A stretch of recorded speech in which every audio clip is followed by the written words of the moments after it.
सारखं काय tractor tractor tractor मी मला आता कधीतरी जीसीबी बी शिकावा. हे काय जीसीबीचं हे दांडकं इकडे करतोय तिकडे करतोय तिकडे करतोय, ही सोंड केली की इकडे होतंय, ही सोंड केली की तिकडे होतंय. मग आता मग काय नाही, जरा बघून घेतलं, मग मस्त बाई बांग बांग बांग बांग करत टिप्परकडे नेलं.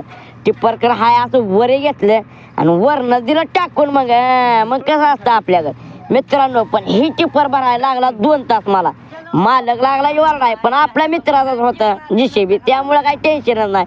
आणि ह्या मित्राला कसं काय माहिती काय की मला स्टिंग आवडते. कुठला बी मित्र गेलं की मला स्टिंगच सांगतोय.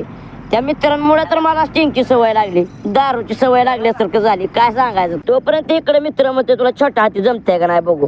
अरे म्या म्हणलेला का त्याला ट्रॅक्टर मी 2 चाकावर चालवतो, आणि छोटा हाती तर काय हवेतच नेल हवेतच. तू त्याचा विचार करू नको. एक गाण्या इथं गाण्या त्याचा तर नादच करू नको. तोपर्यंत इकडे चर्चा चालू झाली. एक गाण्याला का काय बी चालवतोय नेमकं, ह्याचं पाय पुरत नाही तर कसं चालवतंय काय की त्याची त्यालाच माहिती. ही सगळी आमची गँग बसली होती बिबट्या आलाय म्हणून राखण, ते बी 12 वाजतोर. आणि 12 वाजतोर काय हे बाळ मला कुणाला झोपूनच दिलं नाही. जिथं म्हणाल तिथं कॉमेडी नादच करायला नाही. मित्रांनो आम्ही बिबट्यासाठी राखण बसलोय. तुम्ही एक लाईक तर मारा, होऊन जाऊ दे एक लाईक.